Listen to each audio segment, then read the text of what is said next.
welcome to Would I Lie to You, the show where honesty is never the best policy. On Lee Mack's team tonight, a comedian who studied quasi-zero-dimensional mesoscopic electrical systems at university. Just to explain that to Lee, university is like a school for grown-ups.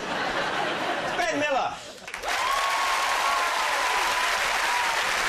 And a comedian who used to work in a German sausage factory. He said the worst part was delicious.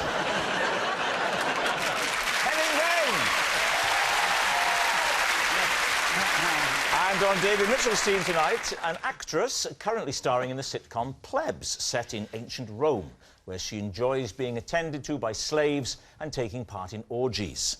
I'm afraid tonight it's just a box of Twiglets. Doom McKeehan. And a man who has a degree in sports journalism. It's a 2-2. It would have been a 2-1, but they equalised in the last minute. From the last leg, Alex Brooker.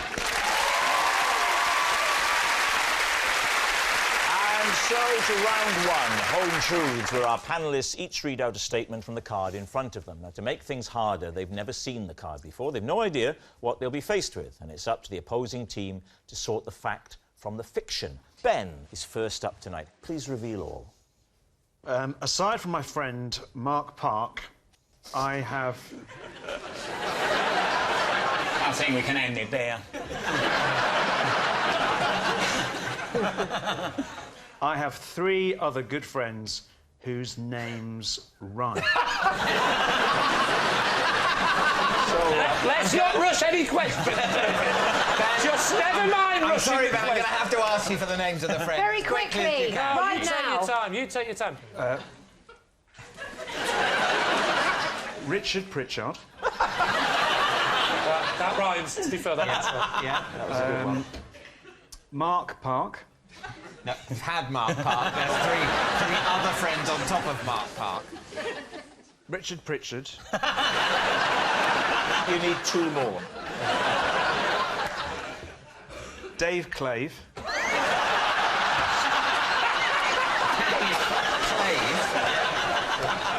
Yeah. Angie Ranji.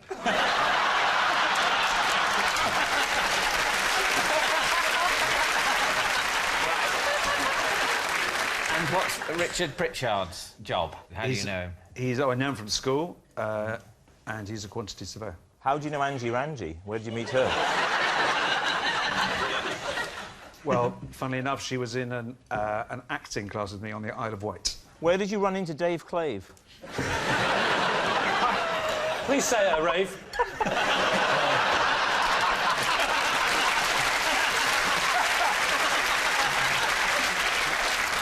I was in a band with him, he played drums. So, all of these people have lived their lives with matching forenames, surnames. Have none of them ever, like, said, you know what, I think this sounds ridiculous, I might change it? Well, Richard hasn't, because, you know, it's a common Welsh name. It is particularly common to have the same first name as your surname. Hugh Hughes. Evan Evans, Thomas Thomas. Yeah. I bet you're wishing you thought of them earlier.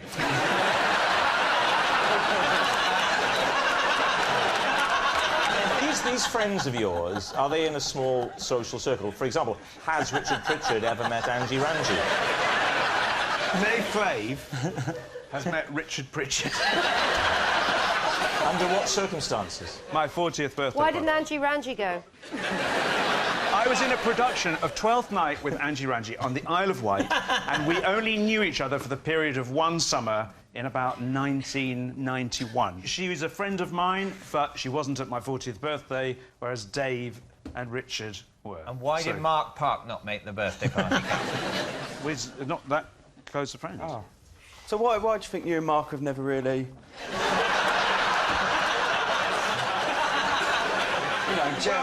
Quantity survey. You know, I guess. So Mark's a quantity surveyor? Yeah. I thought Richard Pritchard was a quantity surveyor. What's Richard Pritchard again? He's a chartered surveyor. Chartered surveyor, yeah. Which one? Are they both? Are they in a practice? Park and Pritchard? Does this have the ring of truth? Well, do you know, it did before the quantity surveyor. I think he said Richard Pritchard was the something surveyor. He said chartered surveyor for Richard Pritchard. And Now then we've got then- a quantity surveyor. For Mark Park. But if the surveyor's thing is... If Ben has planted that surveyor doubt in our minds, then that's so brilliant it deserves the point. I agree. So I think... So you're going to Should we say... lie? Lie. Lie. Lie. Saying it's a lie. Ben, truth or lie? It is a lie. It's a lie. Ben doesn't have 4 good friends whose names rhyme. And Henning, you're next. I was once arrested by border guards for illegally entering another country. David's team, what do you think? Which country? It was in the mid-90s. That's not a country. No. And it was in Eastern Europe, so they changed names very quickly. So I'm not sure. It was either Czech Republic or Czechoslovakia. I don't know which... You know what stage of its Yeah, exactly. dissolution it was at. Yeah. And what was the problem? I didn't have my passport Right. Where had you left your passport? at home. Who were you with, by the way? Were you on your own, or No, I it was with a friend from back home, Pete. a friend from the pit? No, with a person called Pete. Is that his real name? Or is that a nickname? Pete. Oh, Pete. No, P-I-T. Oh, Pete. Oh, is that his Pete? It is called, he's called Pitt. Like Brad Pitt, but Yeah. Pitt is his first name. Otherwise, I would say Pete. Yeah.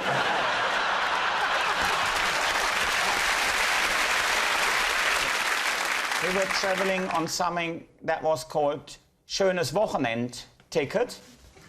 And That's German for National Express. now, what it is German for, you can use any train you like as long as it's a slow train. We have that system with all of our trains.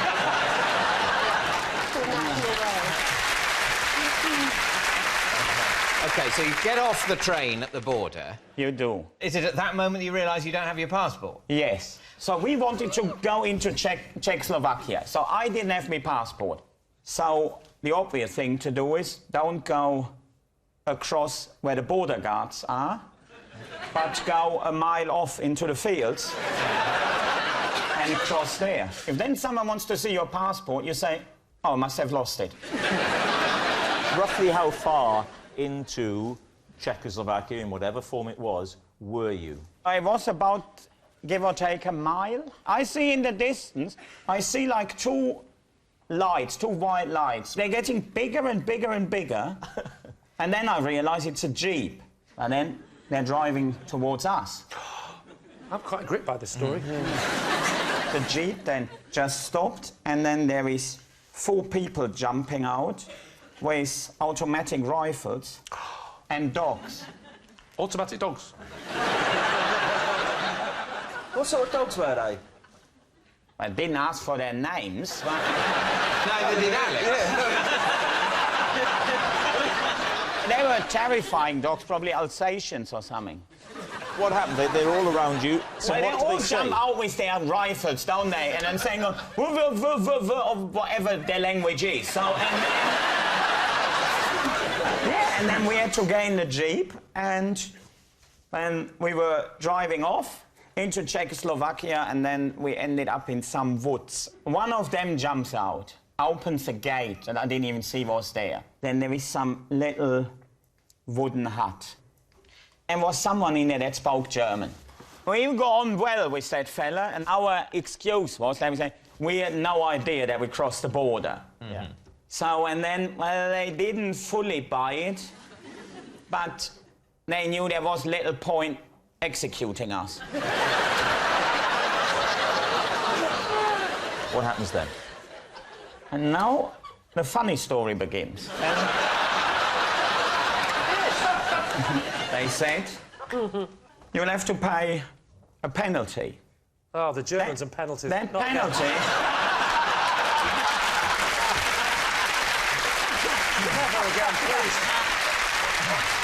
Then the Czechs drove us back to the German border, handed us over to the German border guards, and then they congratulated us on being the first illegal immigrants from Germany into Czechoslovakia. Well, there we are. David, what are you and your team thinking? It's the travel card thing. It just seems right. No, I think on an emotional level, having spent so long hearing that story, we need it to be true. Yeah. We need something. We need it to be true Yeah. because a lot of our life went into that.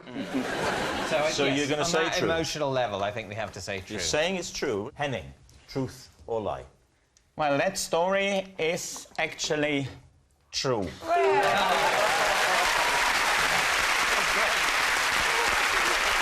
Yes, that was true. Henning did get arrested for illegally entering another country.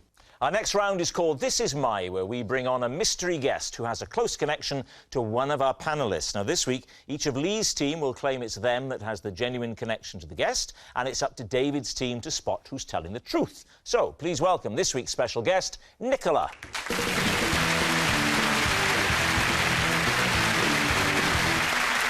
So, Ben, first of all, what is Nicola to you? This is Nicola, and she taught me how to talk to crows. Henning, how do you know Nicola? This is Nicola, and I told my parents to sack her as my babysitter because she failed to read my bedtime stories with enough emotion. Finally, Lee, your relationship with Nicola. This is Nicola. I once chased her for 40 miles down the M3 because I thought she'd stolen my phone. David's team, where to begin? So, Ben, why did you need to talk to crows? Because, well, I'm writing a book, and My publisher is a crow. and it's a book about aliens. So I got interested in the idea of communicating with other intelligences. Then I thought, are there any animals on Earth that we can communicate with? And I found out that Nicola was an expert on crows and had discovered they're very intelligent. So what sort of thing have you learnt to say to crows? Well, we're only really at the basic sort of introductory. Like Greenback, hello, how are you? Take me to your leader. How to present yourself to a crow. How do you present yourself to a crow? So you go, Hello, crow. Hello, crow. How are you, crow? Hello. Hello. So that's what Nicola has been teaching you. That's how you talk to crows. You do that with your head and you go, hello, crow. How are you? Hello. When's your next lesson? And you'll be do you have to block book? how to say goodbye to a crow. I've got a hunch about what it might be.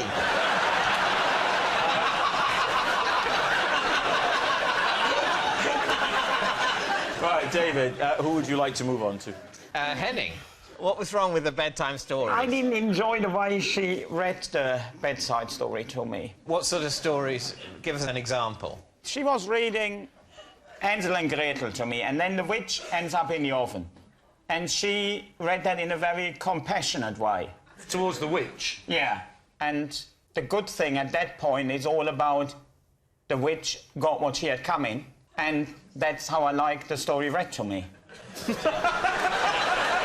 didn't like any complexity in the character. No, I of like the witch. The witch complexity, is but I don't like the compassion towards the witch because she's a witch. Okay, so Hansel and Gretel shoved the witch in the oven, slammed the door, turned it up to gas mark 6. No, always preheat the oven before cooking the witch.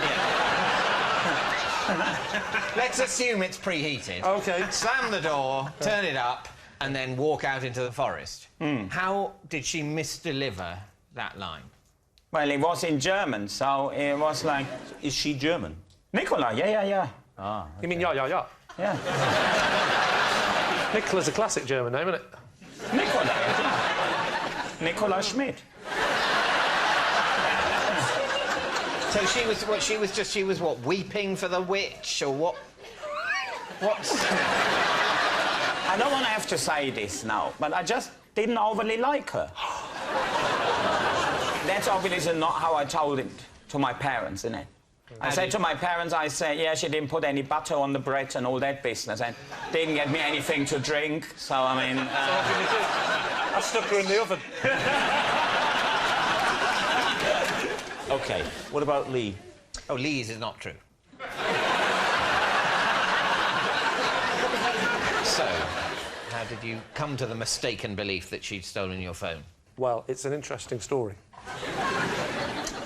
I was on the border of Czechoslovakia. I was in a restaurant with my wife and children, and we left the restaurant and we got back to the house, and I suddenly realised my mobile phone was missing. So I thought... we came to the conclusion that my 2-year-old, who's always picking things up and running around tables because, you know, I'm not a good parent and they can run around in restaurants, had picked it up and had done something with it. And so I looked at my iPad, which has a thing on it where it tells you where your phone is, an app, if you've lost your phone. So I pressed that. You looked at your tablet, didn't you? As opposed to a specific. Oh, as opposed to a specific one. Sorry, I looked at my tablet, which I'd previously bought from Curry's. So I decided I've got one of these handheld devices. Let's call it a tablet. And on this tablet, it tells you where your phone is. Like an iPad. Can I...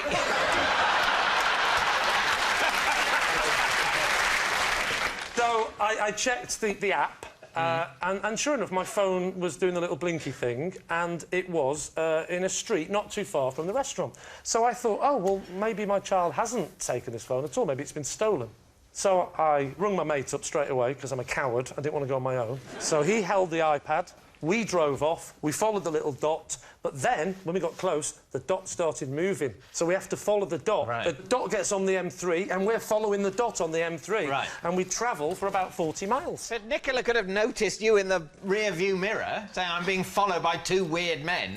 I think you'll find on motorways you're often followed by the same car for quite a while.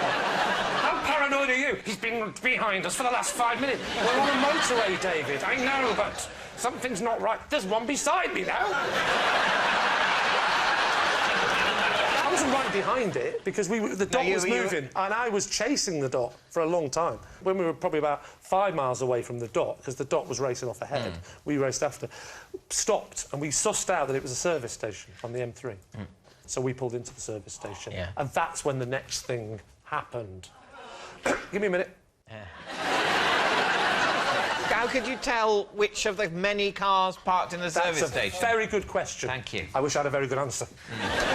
I phoned the phone. Ah, very Good, eh? clever. And it's at that point we see a woman getting out of a car, looking confused, and then looking inside a bag, a shopping bag, takes the phone out.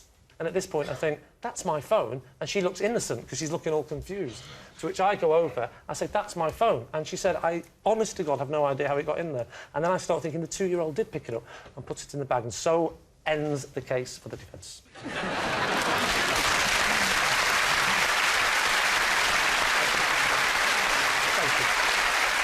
Right, we need an answer. So, David's team, is Nicola Ben's bird botherer, Henning's boring babysitter, or Lee's phone pincher? What do you think? Got a funny feeling about the crows. Yeah, I've lovely idea that you're spending your free time wiggling your head in front of a crow, talking in a high-pitched voice. So, sorry, you two are leaning towards believing the crows. I'm finding the crow story the least convincing at the moment. I'm not saying it's impossible. Do you believe Lee? As a matter of principle, no. I think it's probably Henning. I think Henning's the sort of... could have been the sort of vicious little child who would have her babysitter summarily dismissed for no good reason at all. Which way are you going, Alex? Do you know what? I'm going to stick my neck on the line. I think Lee. Am I even You getting think a it's look Lee? in? Yeah. Doom? I initially thought it was Lee. Completely, from the very beginning, when I heard what the 3 things were, I went, it's definitely Lee. I'm not going to overrule. I wouldn't be surprised if it was Henning. We'll go for Lee. You're saying it's Lee Yeah. with a little suspicion that it's Henning. OK. Nicola, would you please reveal your true identity? My name is Nicola, and I taught Ben how to talk to crows.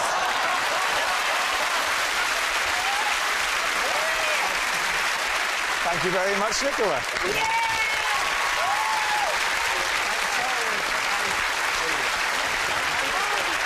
Which brings us to our final round, Quickfire Lives. And we start with... It's David. I recently shooed a fox out of the garden by squirting it with water. 5 minutes later, I watched in horror as it returned with its brother and ate my plimsoll. Please, team. What do you think? Never heard anything so middle class in all my life. I want to picture it. So you're in your house and you see the fox in the garden. Now, you don't, with the greatest respect, you don't strike me as overly nimble. No, I'm not overly nimble, but I'm just nimble enough. Between 1 and 10, how quickly were you in the garden? I went out in the garden at top speed for me, Yeah. which I'm afraid is now 6.7. Anyway, you come out into the garden, you've got the hose, you see the fox. And he sort of moves away a bit, shows a certain degree of fear of the alpha predator. He sees me and he thinks, do you know, I think I'm safe with this guy. And I thought, well, I can't have this. I can't have the fox thinking it's one. If I lose my power to frighten off foxes, what am I? Can I answer that? So I grab my hose and I swizzle some water at them. I don't want to soak the poor creature. Did you put your thumb on the end? So I did put my thumb on the end, and I directed some water sort of towards the lawn, just kind of between him and me. Yeah. And that's enough. He's off. I bet he went, after the fox went off, I bet he went. Yeah. I forgot he hadn't turned it off. Looked round sheepishly and thought, I better get those plimsolls. Are you in your pyjamas? I was wearing normal clothes. Well, David, we've a different opinion on what normal clothes yes, Did you have? It was black tie, not white tie. So in a nutshell, you had a fox in your garden, you come out, water the thing out the garden, then a little while later, it comes back. 2 of them come back. 2 of them. Now, where are you at this point? I'm in the kitchen. Right. Noticing they've come back to the garden, thinking, dear, oh dear. There was deer there as well. And then the fox, and then one of the foxes goes and grabs this plimsoll that I keep by the shed. Why? For walking around the garden. One plimsoll? What? No, there's 2. I keep 2. Tiny suggestion, why don't you keep the plimsolls near the back door so you don't have to get your feet wet if it's raining? Well, you're full of home improvement ideas. I don't know, because I'm a moron. What happens to the plimsoll? One of them savages this shoe. What's the other one doing? I don't know. I don't speak fox. If you want to do a proper impression of a fox, I know a woman. Providing you're a tad gullible, we'll show you exactly. So go on. So I said, hello, Mr. Fox. I'm trying to communicate with you. Perhaps you could stop pooing on my lawn. Right, Lee, what are you thinking? Fundamentally, no Englishman leaves a pair of plimsolls as his garden footwear and keeps them by a shed. So you're saying it's a lie. It's a lie? Yeah, I think it's a lie. Well, I'll go with my team, even though I think it's true. Saying it's a lie. OK, David. Squirting foxes in the garden, truth or lie? It is a lie. I thought it was a lie. Yes, it's a lie. David didn't squirt water at a fox only for it to return and eat his plimsoll. Next. It's Doon. On the advice of an optician, I often walk with one eye open and one eye shut. That way, one of my eyes is always having a rest. Lee. Well, it's sensible. Even if she isn't doing it, she should. I will from now on. When you say a rest, you mean just to give your eye a rest, or because you're having problems with your eyes? No, just to rest the eyes. So, because I don't wear glasses and I don't want to wear glasses. Right. So to exercise the eyes, it's good to just cover one eye. Now, I have worn a patch and just thought I look ridiculous. But that doesn't make sense. The doctor wouldn't say to me, I don't want to end up in a wheelchair, or in that case, hop on different levels. But don't you feel you strain your one eye that's still open? Well, apparently not if you've got a slight stigmatism. So I didn't... Yes, I have got a slight stigmatism in my left... Which eye is your stigmatism? In my left eye. I thought it was called an astigmatism. Oh, Well, it's then like you I heard it wrong. Yeah, but you call it a sausage. The thing isn't a sausage, is it? It's sausage, a sausage. Stigmatism, astigmatism. Is it? Have I It's got astigmatism. astigmatism? You've got astigmatism. You've got a sausage. No. Ben is right. Ben went to Cambridge. It's an astigmatism. Well, I went to Cambridge once. Isn't... So what? We all know where Cambridge is. Can I ask you, how long do you do each eye for? If I'm walking out, probably only about 2 or 3 minutes. Whereas if I'm inside, do it like that when you're working. Oh, do you cover? You actually walk along like that down the street? I have walked along like that. As I said, I did wear a patch at one point and felt stupid. People must be thinking you've forgotten something when you... Oh. When did the optician give you this advice? Probably about 8 years ago when I started to get headaches. Maybe he was busy. Was it like 5 to 5 and he was locking up? Just put your hand over this and go away. Was it like that? He's one of the leading, you know... He's one of the leading... eye specialists on Harley Street. OK. What do you think, Lee? I think she should have gone to Specsavers.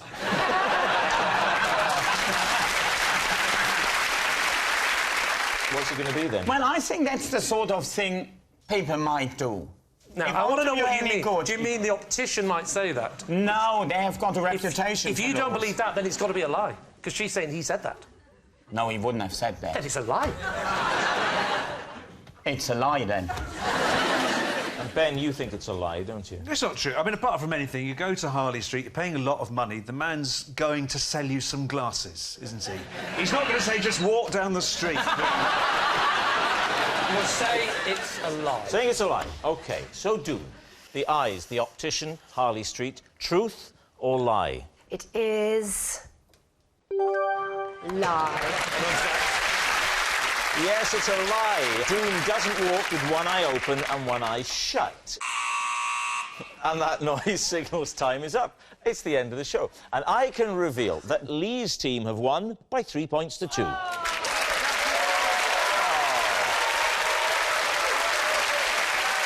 But, of course, it's not just a team game. And my individual liar of the week this week is Ben Miller. Oh, fantastic. Ben Miller. When it comes to lying, I'm ashamed to say he's so shameless it's shameful, which is a shame. Good night.